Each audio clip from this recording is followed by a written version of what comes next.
नमस्कार साथियों, हम पढ़ रहे थे राजस्थान की नदियां और राजस्थान की नदियों के अंतर्गत हम अध्ययन कर रहे थे आंतरिक अपवाह तंत्र की नदियां। और हमने बताया था कि आंतरिक अपवाह तंत्र की नदियां किसे कहते हैं? वे नदियां जिनका उद्गम स्थल तो निश्चित होता है लेकिन जिनका संगम स्थल या समापन स्थल निश्चित नहीं होता है। अर्थात वे नदियां जो अपना जल किसी सागर या महासागर को न ले जाकर के रेत के स्थानीय धोरों में समाप्त हो जाती है। बताइए वो नदी कौन सी कहलाती है? आंतरिक अपवाह तंत्र की नदियां। ठीक है, फिर हमने इसमें आंतरिक अपवाह तंत्र की नदियों के अंतर्गत आपको अध्ययन करवाया था सर्वप्रथम घग्गर नदी का, फिर कांकरी नदी का और फिर आपको कांकरी नदी का। आज हम पढ़ने वाले साबी नदी। कौन सी नदी? साबी नदी। तो देखिए, हम फिर से वही बात कहेंगे आपको कि किसी भी नदी को पढ़ने से पूर्व हम बात करेंगे कि उसके जो कुछ महत्वपूर्ण पॉइंट्स होते हैं उस पॉइंट्स के बारे में। तो देखिए, साबी नदी को आप याद करोगे तो वही, अगर इसका कोई प्राचीन नाम है तो सर्वप्रथम आपको वो याद करना है। तो साबी नदी का कोई प्राचीन नाम नहीं है इसलिए पॉइंट हट जाएगा। तो दूसरे नंबर पे आता है उपनाम। तो यहाँ पर ये पहले नंबर पे हो जाएगा उपनाम। ठीक है, उपनाम क्या क्या है, मतलब इसके अन्य नाम क्या क्या है साबी नदी के, सर्वप्रथम उसके बारे में बात करेंगे। फिर अब देखिए, इस नदी का जो उद्गम कहां से होता है, यानी यह नदी है तो कहीं न कहीं से निकलेगी। ध्यान रखना, किसी किसी स्थान से, कोई पहाड़ी से। तो उद्गम के बारे में पढ़ेंगे। ठीक है, उद्गम के बारे में पढ़ेंगे। उद्गम के बाद में हम पढ़ेंगे प्रवाह क्षेत्र, कि यह नदी कहां कहां बहती है। प्रवाह क्षेत्र के बारे में बात करेंगे। ठीक है ना, प्रवाह क्षेत्र। ठीक है, उसके बाद में हम बात करेंगे प्रवाह क्षेत्र। तो आप जाकर के कहीं न कहीं ये नदी क्या होगी? समाप्त होगी। कहीं न कहीं ये नदी क्या होगी? समाप्त होगी। उसके बारे में बात करेंगे। फिर है जो इस नदी के अपवाह क्षेत्र को क्या कहा जाता है, इस नदी के अपवाह क्षेत्र को क्या क्या कहा जाता है, हम उसके बारे में चर्चा करेंगे। फिर ध्यान रखना, अपवाह क्षेत्र के बाद में हम बात करेंगे कि इस नदी के किनारे कौन सी सभ्यता स्थित है। इस नदी के किनारे कौन कौन सी सभ्यता स्थित है। फिर अब बात करेंगे विशेष, कि इस नदी के अंतर्गत क्या क्या विशेष है, ऐसी कौन कौन सी बात विशेष है, उसके बारे में अध्ययन करेंगे। तो साबी नदी को हम इन पॉइंट्स के आधार पर जो है पढ़ेंगे, अध्ययन करेंगे। तो सर्वप्रथम बात करें अन्य नाम की, तो साबी नदी को आपको ध्यान है, साबी नदी को क्या कहा जाता है? इसी को साहिबी नदी कहा जाता है। क्या कहा जाता है? साहिबी। और ये नाम इसको किसने दिया था? अकबर ने दिया था। ठीक है, फिर बात करें कि इस नदी को क्या कहते हैं, तो ध्यान रखना, इसी नदी को आप अलवर का शौक कहते हो। क्यों कहते हो, हम ये सारी बात बताएंगे। अलवर का शौक कहते हैं इस नदी। ठीक है, इसी नदी को हम क्या कहते हैं? अहीर वाटी की कोसी। क्या कहते हैं? अहीर वाटी की कोसी। अहीर वाटी की कोसी, अहीर वाटी की कोसी कहते हैं। ठीक है, और इसी नदी को हम क्या कहते हैं? नजफगढ़ का नाला। नजफगढ़ का नाला किसको कहा जाता है? साबी नदी। क्लियर है यहां तक? अगर आपसे पूछे कि साहिबी किस नदी को आता है, साबी को। अलवर का शौक किसको कहते हैं? साबी को। अहिरवाटी कोसी किसको कहते हैं? साबी को। और नजफगढ़ का नाला किसे कहते हैं? साबी को। दूसरा पॉइंट है हमारा वो है कि यह नदी कहां से निकलती है। अब देखो, मानचित्र के आधार पर इस नदी को हम समझते हैं कि यह नदी कहां से निकलती है। सर्वप्रथम हम आपको बताएंगे जिलों के नाम। किसके नाम बताएंगे? जिलों के। तो देखो, ये जो जिला दिख रहा है ना आपको, इस जिले का नाम क्या है? तो ध्यान रखना, इसका नाम है कोटपुतली बहरोड। क्या नाम है बताइए? कोटपुतली, कोटपुतली बहरोड, कोटपुतली बहरोड। ठीक है ना, और वर्तमान में इस कोटपुतली बहरोड में पहाड़ी है, उसका नाम है शेवर की पहाड़ी। क्या नाम है बताइए? शेवर की पहाड़ी। ठीक है, ये जो जिला दिख रहा है आपको, इस जिले का नाम है खैरतल तिजारा। क्या नाम बताइए? खैरतल तिजारा। क्या नाम है? खैरतल तिजारा। ठीक है, अब देखिए यह नदी कहां से निकलती है, तो आपको ध्यान देना है। यह नदी जो है यह कोटपुतली बहरोड से निकलेगी। कहां से निकलेगी? कोटपुतली बहरोड से निकलेगी। कहां से निकलेगी ये नदी बताइए? कोटपुतली बहरोड से निकलेगी और खैरतल तिजारा में बहते हुए, खैरतल तिजारा में बहते हुए, कहां पर? खैरतल तिजारा में, खैरतल तिजारा में बहते हुए कहां जाके गिर जाती है? तो ध्यान रखना, यह नदी जो आपके नजफगढ़ झील में जाके गिर जाती है। ये झील कौन सी है? याद रखना, यह झील है नजफगढ़ झील। कौन सी झील है? नजफगढ़ झील, ठीक ना। इस झील का नाम है जो है नजफगढ़ झील। क्या नाम है बताइए? नजफगढ़ झील। अब सर आप कहोगे ये झील का है? नजफगढ़ झील, ठीक है। तो धारणा राज्य है हरियाणा,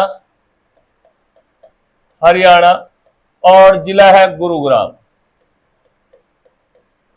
गुरुग्राम, और गुरुग्राम का एक स्थान है पटौदी। इस पटौदी नामक स्थान पर एक झील है नजफगढ़ झील। यहां जाकर के ये नदी क्या हो जाती है? समाप्त हो जाती है। क्या हो जाती है? समाप्त हो जाती है, इसमें गिर जाती है। ये आपको ध्यान रखना है, ठीक है।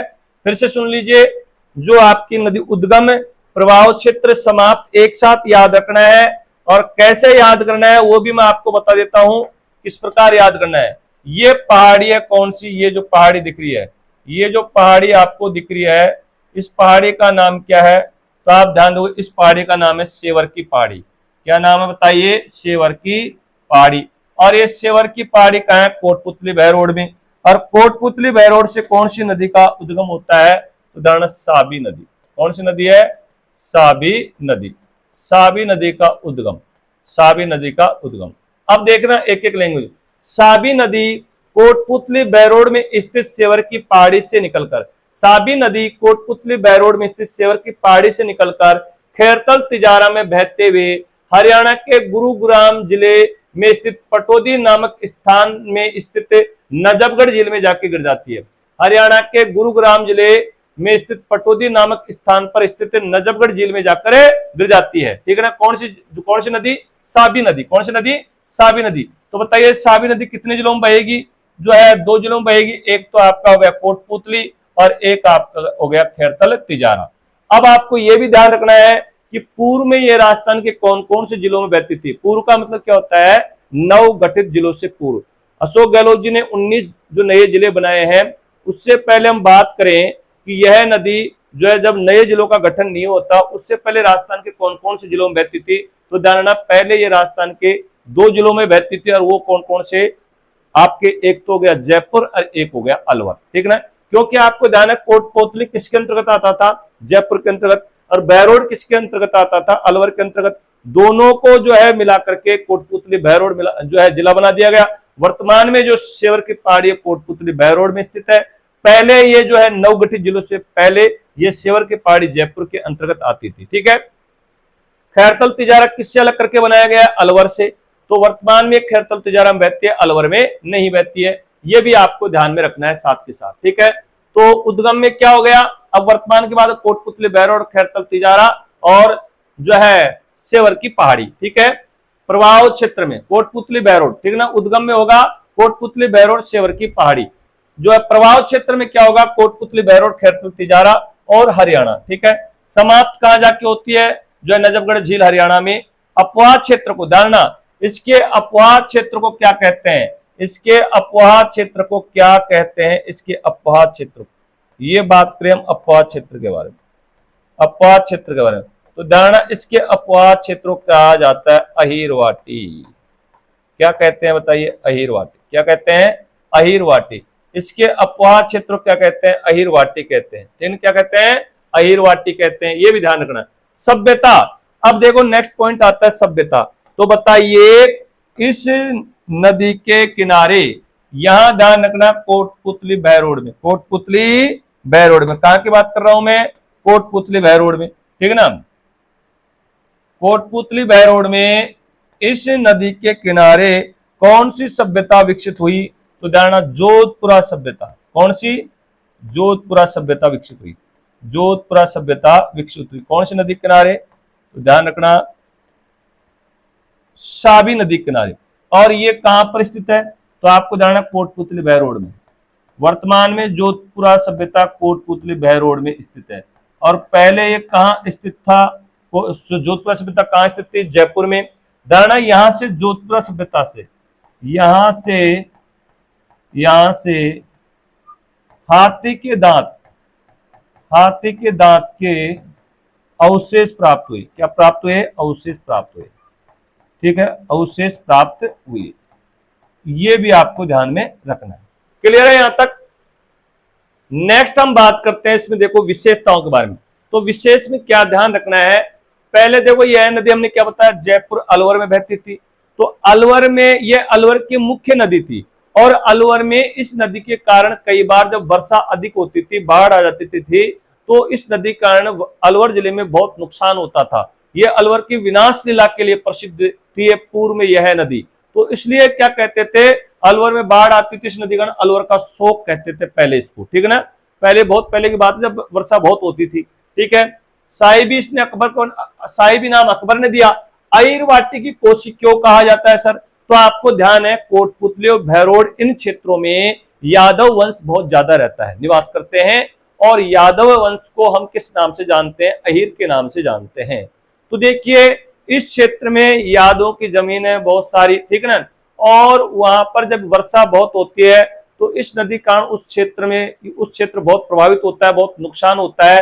जिस प्रकार भारत में कोसी नदी के द्वारा जो है बहुत नुकसान होता है, तो इस प्रकार इसने जो है अहिर क्षेत्र जो है, अहिरवाटी जो क्षेत्र है, इसमें क्या होता है, बहुत नुकसान होता है, इसलिए इसको क्या कहता है, अहिरवाटी की कोसी भी कहा जाता है, ठीक है ना, क्लियर हुआ। नजफगढ़ का नाला क्यों कहा जाता है, तो यह नदी कहां जाके गिरती है आपको पता है, नजफगढ़ का नाला कहां है, ये हरियाणा में। तो नजफगढ़ का नाला की क्या है, ये मुख्य नदी, ये जो नजफगढ़ झील है इसकी ये मुख्य नदी है। मतलब नजफगढ़ जो है झील में बहुत सारी नदियां आकर गिरती हैं, कोई यही थोड़ी है। तो लेकिन जो सबसे प्रमुख नदी है वो कौन सी है, जो आपकी साबी नदी है नजफगढ़ झील में, ठीक है ना, सबसे ज्यादा पानी ये गिराती है, इसलिए इसको क्या कहा जाता है, नजफगढ़ का नाला भी कहा जाता है। किसको, साबी नदी को क्या कहते हैं, साबी नदी को। ये सारी बातें हो गई मेरे सामने।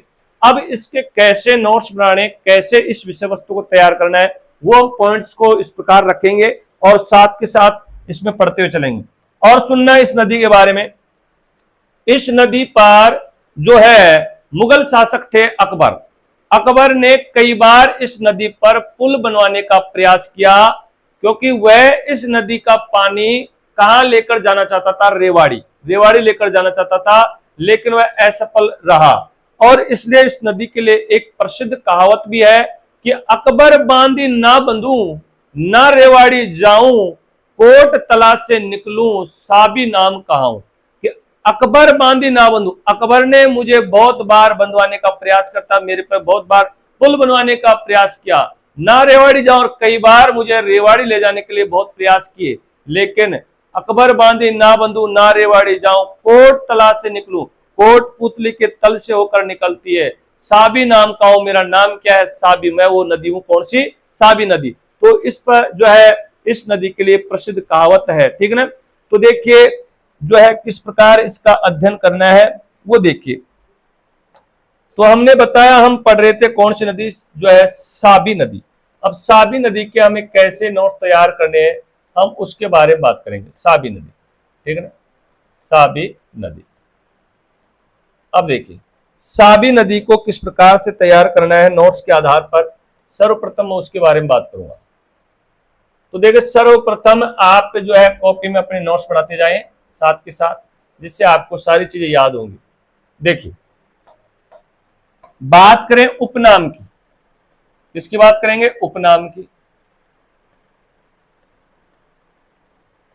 अब बताए उपनाम में क्या क्या आएगा, आपको हमने बताया था अभी। इसको क्या कहते हैं, तो उदाहरण साहिबी कहते हैं, इस नदी को साहिबी। और साहिबी नाम किसने दिया था, अकबर ने। किसने दिया था, अकबर ने, ठीक है ना, अकबर ने नाम दिया। पहली बात तो आपको ये याद रखना, ठीक है। दूसरा ध्यान रखना है, इसको हम अलवर का शोक कहते थे, पूर्व में इस नदी को हम क्या कहते थे, अलवर का शोक भी कहते थे, क्योंकि इस नदी के कारण पहले जो है अलवर में बहुत ज्यादा क्या आते थे, बाढ़ आती थी, तो विनाश लीला के प्रसिद्ध थी अलवर में, अलवर का शोक कहते हैं, इसलिए इसको अहिरवाटी की कोसी कहते हैं, अहिरवाटी की कोसी कहते हैं इसको। कौन सी नदी को, तो ध्यान रखना आपकी जो है साबी नदी को। इस नदी को हम और क्या कहते हैं, तो उदाहरण नजफगढ़ का नाला कहते हैं, नजफगढ़ का नाला, नजफगढ़ का नाला भी कहा जाता है। फिर बात करें हम इसके उद्गम के बारे में, इसके उद्गम के बारे में बात करें, उद्गम के बारे में। ध्यान, उद्गम में कहां से निकलेगी यह नदी आपको पता होगा। तो देखिए यह नदी कहां, कोटपुतली, कोटपुतली, कोटपुतली बहरोड, कोटपुतली बहरोड में स्थित कौन सी पहाड़ी, शेवर की पहाड़ी। कौन सी पहाड़ी बताइए, शेवर की पहाड़ी से निकलकर, शेवर की पहाड़ी से निकलकर, शेवर की पहाड़ी से निकलकर, ठीक है ना, शेवर की पहाड़ी से निकलकर, ध्यान रखना। लेकिन पूर्व में बताइए, यह पूर्व में यह नदी कहां से निकलती थी, आपको पता होगा। पूर्व में यह नदी कहां से निकलती थी, ध्यान नोट डाल के लिखना। पूर्व में यह नदी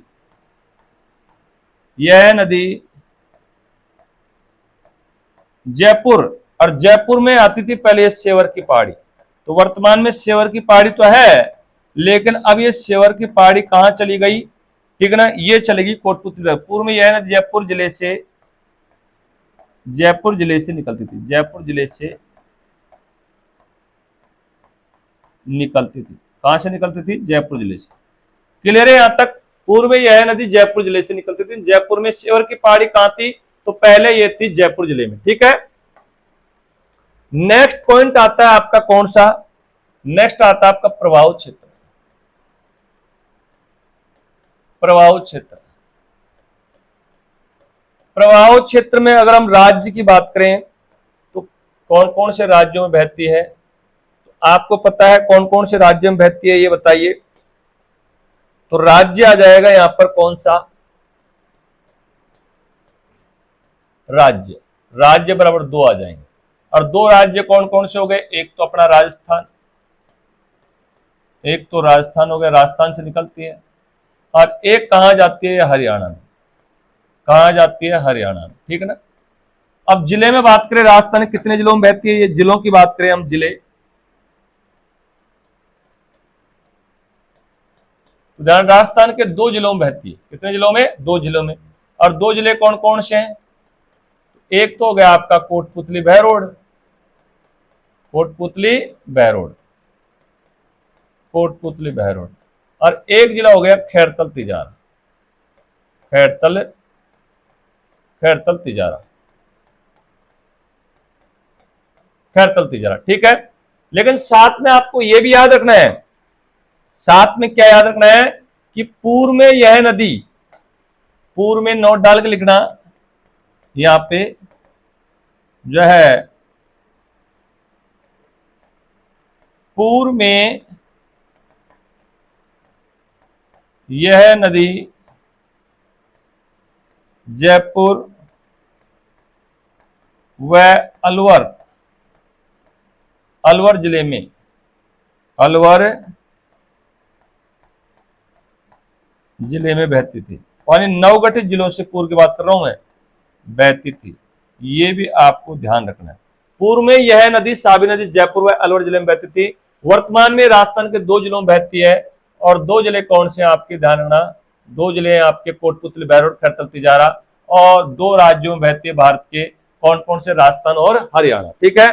तो इस प्रकार 2 वर्तमान में जिले याद रखने आपको ये वाले। और जो है पूर्व के जिले पूछे तो ध्यान, एक तो जयपुर हो गया और एक आपका कौन सा हो गया, अलवर हो गया। अब बात करें कि यह नदी कहां जाके समाप्त होती है, समाप्त कहां होती है यह नदी। तो समाप्त के बारे में हम बात करें तो देखो यह नदी कहां जाके समाप्त होती थी, तो यह नदी जो हरियाणा जिला है, कहां पर, हरियाणा, हरियाणा में जिला है गुरुग्राम, गुरुग्राम, ठीक है ना, गुरुग्राम जिला। पहले इसका नाम था गुड़गांव, ठीक है। और गुड़गांव में एक स्थान है पटौदी, पटौदी नामक स्थान। और इस पटौदी नामक स्थान के निकट एक झील है, नजफगढ़ झील। इस झील में जाकर के कौन सी नदी गिर जाती है, तो ध्यान रखना, साबी नदी। कौन सी नदी, साबी नदी। आगे देखो, इसके जो है साबी नदी के अपवाद क्षेत्रों को क्या कहा जाता है, इसके अपवाह क्षेत्र को क्या कहा जाता है। पॉइंट क्या चल रहा था हमारा, साबी नदी, वही साबी नदी ले लो पर, जो उसी हिसाब से हम लिख लेंगे पूरा साबी नदी, ठीक है। अब बताइए साबी नदी में हम क्या पढ़ेंगे आगे, समाप्त के बाद में क्या पढ़ेंगे, समाप्त के बाद में हम पढ़ेंगे समापन के बाद में इसका जो है अपवाह क्षेत्र को क्या कहते हैं, इसके अपवाह क्षेत्र को क्या कहा जाता है, साबी नदी के अपवाह क्षेत्र, इसके अपवाह क्षेत्र को क्या कहते हैं, अपवाह, साबी नदी के अपवाह क्षेत्र को किस नाम से जाना जाता है। तो ध्यान रखना,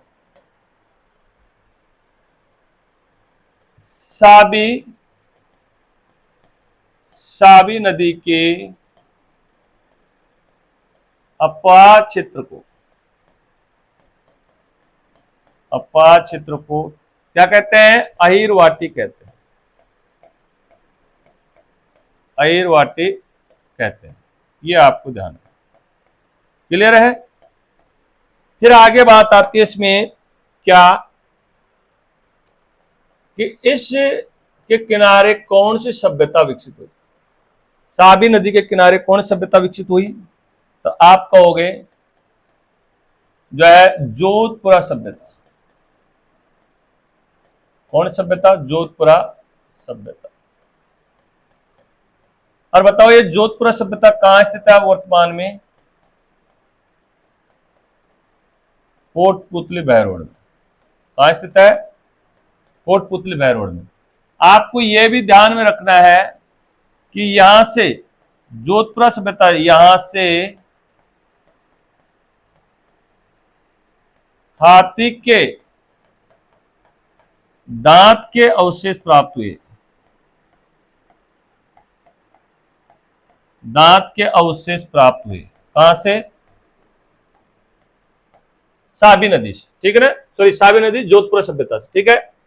आगे ध्यान रखना, नोट डाल के ध्यान रखना, ये बात पे ध्यान रखना साथ में, क्योंकि अगर प्रश्न कैसे भी पूछ लिया जाए, पुराने जीके संबंधित प्रश्न पूछ ले तो वो भी आपको ध्यान रखना है। नोट में आपको ध्यान रखना है क्या, यह सभ्यता,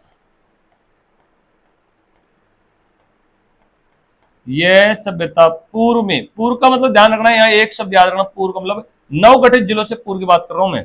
यह सभ्यता पूर्व में जयपुर जिले में स्थित थी, जयपुर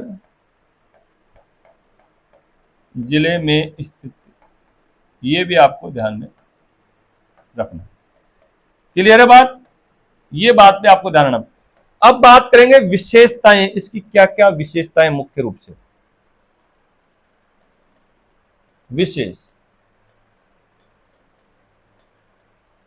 विशेष में अगर आप बात करें तो देखो, सर्वप्रथम धारणा, इस नदी पर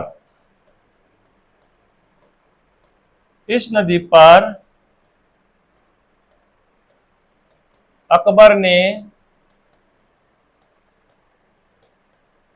अनेक बार पुल बनवाने का क्या किया, पुल बनवाने का प्रयास किया, लेकिन वह हर बार क्या रहा, असफल रहा। दूसरा, इस नदी के लिए एक कहावत प्रसिद्ध है, एक कहावत प्रसिद्ध है। अब कहावत क्या है, सुनना, कहावत है कि अकबर बांधी ना बंधू, अकबर बांधी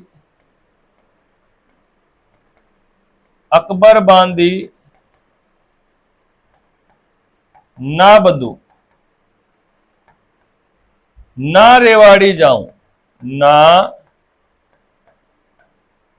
रेवाड़ी जाऊं। अकबर बांधी ना बंधु न बंधु, अकबर बांधी न बंधु ना रेवाड़ी जाऊं। कोट तला से निकलू, कोट तला से निकलू साबी नाम कहूं, साबी नाम कहूं। ठीक है, इस प्रकार जो नदी हमने पढ़ी, देखिए एक बार पुनः देख लीजिए, एक एक विषय वस्तु को आराम से पढ़िए। हम पढ़ रहे थे आंतरिक पौतंत्रिक नदी, उसमें चौथे नंबर के आज हमारा पॉइंट था साबी नदी, और हमने आपको बताया कि साबी नदी को पहले उपनाम उद्गम, इन पॉइंट के आधार पर इसका अध्ययन करेंगे। साबी नदी के अन्य क्या नाम है? साहबी, साहिबी क्यों कहते हैं? इसने अकबर ने इसको एक नाम दिया साहबी। अलवर का शोक क्यों कहते थे? हमने बताया था पहले, अलवर की मुख्य नदी थी, अलवर में ये विनाश लीला के लिए प्रसिद्ध थी, इसलिए इसको क्या कहते हैं? अलवर का शोक। अहिरवाटी कोशी, क्योंकि यहाँ जो कोटपुतली बहरोड में यादव रहते हैं, यादव वंश को हम क्या कहते हैं? अहिर कहते हैं। तो यहाँ पर इस नदी के कारण जो है बहुत नुकसान होता था अहिर क्षेत्र में, तो इसलिए अहिरवाटी की कोशी कहते हैं। नजफगढ़ का नाला, क्योंकि ये नजफगढ़ झील की मुख्य नदी होने के कारण इसको नजफगढ़ का नाला कहते हैं। अब हम देखते हैं उद्गम, तो उद्गम कहां से होता है? तो हमने आपको बताया था कि यह नदी साबी नदी कोटपुतली बहरोड में स्थित सेवर की पहाड़ी से निकलकर खैरतल तिजारा में बहते हुए हरियाणा के गुरुग्राम जिले के पटौदी नामक स्थान के निकट स्थित नजफगढ़ झील में जाकर गिर जाती है। ठीक है ना, तो ये आपका जो है उद्गम और प्रभाव क्षेत्र वर्तमान में 2 जिलों में बहती है, कोटपुतली बहरोड, खैरतल तिजारा। 9 गठित जिलों से पूर्वी राजस्थान के 2 जिलों में बहती थी। कौन कौन से? अलवर और एक तो पहले जयपुर फिर अलवर। ठीक है ना, और जाना इस नदी के किनारे जोधपुर सभ्यता विकसित हुई, जो कोटपुतली बहरोड में स्थित है। यहाँ से हाथी के दांत के अवशेष प्राप्त हुए। इस नदी के अपवाद क्षेत्र को, प्रभाव क्षेत्र को क्या कहते हैं? अहिरवाटी कहते हैं। क्या कहते हैं? अहिरवाटी। इन सभी विषय वस्तु को हमने आगे पढ़ा है। क्या पढ़ा है? देखो, हमने उपनाम देखे सबसे पहले, फिर उद्गम देखा, फिर प्रभाव क्षेत्र में राज्य, कौन कौन से राज्य में बहती है? राजस्थान और हरियाणा में बहती है, और जिले 2 जिलों में बहती है। राजस्थान के वर्तमान की बात कर रहे हैं हम, कोटपुतली बहरोड खैरतल तिजारा, ये वर्तमान में लिखाया जा रहा है। ये नीचे पूर्व की जो विशेषता है, पूर्व में जहां जहां ये बहती थी, या फिर जहां इसमें कोई जिससे संबंधित इसका स्थान था, जिला था, वो हमने नीचे दर्शाया हुआ है। ठीक है ना, और कहां जाके समाप्त हुई? समाप्त के बाद में ध्यान रखना, हम लिखवाते थे कि इसकी कुल लंबाई कितनी है। तो कुल लंबाई वैसे तो देखो, इसकी ऑथेंटिक लंबाई तो किसी ऑथेंटिक किताब में तो दी नहीं हुई है, लेकिन फिर भी हम आपको बता दें, जो बुक्स में लिखी हुई है, जो बताते हैं आपको पढ़ाने वाले, तो 300 किलोमीटर इसकी लंबाई मानते हैं, और राजस्थान में इसकी लंबाई 157 किलोमीटर मानते हैं, लेकिन इसको याद करने की जरूरत नहीं है। जो मुख्य मुख्य नदी है हम आपको बता देंगे कौन कौन सी नदी है जिसकी आपको लंबाई याद करनी है, किसकी याद नहीं करनी है। ठीक है ना, हर नदी की लंबाई परीक्षा में नहीं पूछी जाती है। ये सभ्यता कौन सी? जोधपुर सभ्यता कोटपुतली बहरोड में स्थित है। पहले जोधपुर सभ्यता जयपुर जिले में स्थित थी, जयपुर से अलग कर दिया गया कोटपुतली, तो वर्तमान में जो है कोटपुतली बहरोड में है। और ध्यान रखना, इस जोधपुर सभ्यता से यहाँ से हाथी के दांत के अवशेष प्राप्त हुए थे। और विशेषताओं में ध्यान रखना, विशेषताओं में आपको बताता रहा हूं कि यह इस नदी पर, साबी नदी पर अकबर, जो मुगल शासक था अकबर, उसने कई बार पुल बनवाने का प्रयास किया, लेकिन हर बार वह असफल रहा। अकबर चाहता था कि इस साबी नदी का पानी और रेवाड़ी लेकर जाए, लेकिन ऐसा नहीं हुआ। इसलिए इस नदी के लिए एक प्रसिद्ध कहावत है कि अकबर बांधी ना बंधु ना रेवाड़ी जाऊं, कोट तला से निकलू साबी नाम कहाऊं। ठीक है ना, और ये पूर्व में यह जो नदी है अकबर जो है अलवर में बाढ़ के लिए प्रसिद्ध और विनाश लीला के लिए प्रसिद्ध, इसलिए अलवर का शोक कहते थे। ठीक है ना, तो इस प्रकार आपकी नदी कौन सी हुई? साबी नदी। कौन सी हुई? साबी नदी। नेक्स्ट हम मिलते हैं आंतरिक अपवाह तंत्र की अन्य नदी लेकर के। आप ज्यादा से ज्यादा हमारे इस क्लास को शेयर करें, और सब्सक्राइबर नहीं किया है सब्सक्राइब तो सब्सक्राइब करें, और सभी को इस क्लास के जो आपकी चल रही है बहुत शानदार तरीके से नई जो मनोवैज्ञानिक पद्धति के द्वारा, सभी को इसके बारे में शेयर करें और सभी को बताएं, जिससे सभी इस विषय वस्तु का लाभ उठा सके। थैंक यू, धन्यवाद, फिर मिलते हैं।